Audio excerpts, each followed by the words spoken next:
This channel does not promote any violent, harmful, or illegal activities. All content provided by this channel is meant for an educational purpose only.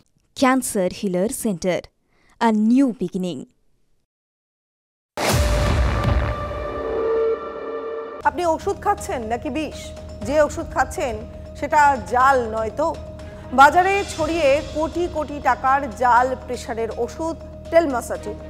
এক মাসের মধ্যে বিক্রি হয়েছে 1,86,00,000 টাকার জাল ওষুধ। আমতায় রাজ্য ড্রাগ কন্ট্রোলের হানার পর টিভি9 বাংলার হাতে চাঞ্চল্যকর তথ্য। রক্তচাপ নিয়ন্ত্রণ করতে ওষুধ খাচ্ছেন, কিন্তু এই খবর আপনার রক্তচাপ কমানোর বদলে বাড়িয়ে দিতে পারে। রক্তচাপ নিয়ন্ত্রণের ওষুধ ঘিরে বড় মাপের কেলেঙ্কারি রাজ্যে। যদি জাল হয়ে থাকে তাহলে সেই ওষুধটি আপনার অগোচরেই আপনার শরীরে কোনো উপকার তো করবেই না, বরং অপকার করে আপনাকে ধীরে ধীরে প্রায় মৃত্যুর দিকে ঠেলে দিতে পারে। আতঙ্ক তো বটে, একটা ভয়ঙ্কর আতঙ্ক, কারণ পেশেন্টরা তো যেমন ক্ষতিগ্রস্ত হচ্ছেন তেমনি ডাক্তাররাও কনফিউজ হয়ে যাচ্ছেন রেগুলার। ওষুধপত্র, বেবি ফুড এগুলোতে জাল হওয়া তো এর কোনো এই অপরাধের কোনো ক্ষমাই নেই। হাওড়ার আমতায় এক হোলসেলারের গুদামে হানা দিয়ে প্রায় 20 লক্ষ টাকার জাল ওষুধ বাজেয়াপ্ত করল রাজ্য ড্রাগ কন্ট্রোল। সূত্রের খবর, রাজ্যে এক মাসের মধ্যে 1,86,00,000 টাকার জাল ওষুধ বিক্রি হয়েছে। আমতার হোলসেলারের গুদামে হানা দিয়ে উদ্বেগজনক তথ্য রাজ্য ড্রাগ কন্ট্রোলের আধিকারিকদের হাতে। গ্রেপ্তার করা হয়েছে আমতায় ওষুধের হোলসেলার বাবলু মান্নাকে। সূত্রের দাবি, জাল ওষুধের চক্রে একাধিক ডিস্ট্রিবিউটর যুক্ত। 20 লাখের মতো আমরা সিজ করতে পেরেছি। বাকি 1,66,00,000 রুপিজের মেডিসিন মার্কেটে ওনার সার্কুলেট হয়ে গেছে এক মাসের মধ্যে, এখনও অবধি। সেইটা ডিটেক্ট ইনভেস্টিগেশনের জন্যে আমাদের চালু আছে। আমরা চেষ্টা করছি কোন কোন জায়গায়, কোন চেনে, কোন ডিস্ট্রিবিউটার, ওনার একটা ডেডিকেটেড চেন আছে, সেই ডিস্ট্রিবিউটারদের উনি দেন, তাদের থ্রু দিয়ে মার্কেটে ডিস্ট্রিবিউট হচ্ছে। ধৃত ব্যবসায়ী বলছেন তারা নাকি বোঝেনি না কোনটা জাল আর কোনটা আসল।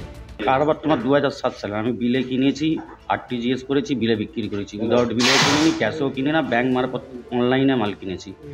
আমাকে ফাঁসিয়েছে, আমি কী করব? ফাঁসিয়েছে তো রিপোর্ট বলছে নেগেটিভ।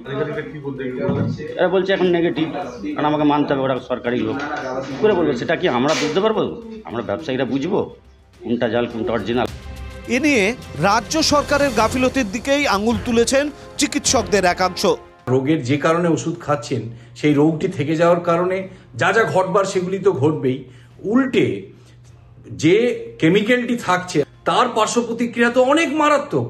আজকে মানুষের জীবন এরকম সংশয়ের মুখে চলে আসছেন। যাদের দায়িত্ব এগুলিকে সঠিকভাবে দেখার, তারা কোথায় আছে? দেখভাল করার দায়িত্ব যে সরকারের, সেই সরকার আজকে তাদের প্রতিবাদী আন্দোলন করার জন্য জুনিয়র এবং সিনিয়র চিকিৎসকদেরকে তারা কি কোথায় সামান্য ত্রুটি করেছে বা না করছে সেই ব্যাপারে ধরতে যতটা আগ্রহী, এই সব জাল ওষুধ আর তাকে ধরার ব্যাপারে তাদের ন্যূনতম কোনো আগ্রহ নেই।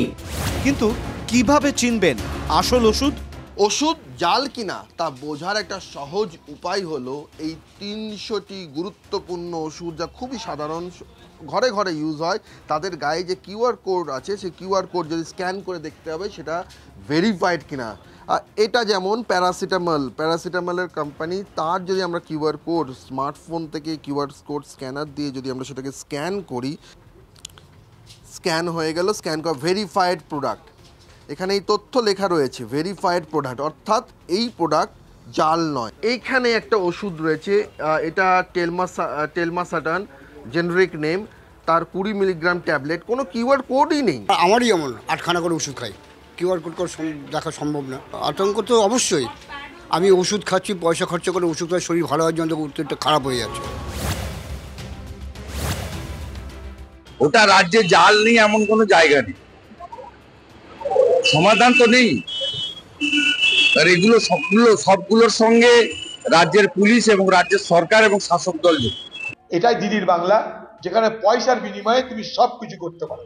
দেখবেন যারা এই ওষুধের কারবারটা করছে তাদের পিছনে পৃষ্ঠপোষক হিসাবে তৃণমূলের কোন নেতা অবশ্যই আছে। যারা খারাপ কাজ করছে, কোথাও কোনো অসাধু কাজ থাকলে মনিটরিং হচ্ছে, ধরা পড়ে গেছে। ক্যান্সার, ডায়াবেটিক সহ বিভিন্ন প্রাণদায়ী ওষুধ সবেতেই জালিয়াতি।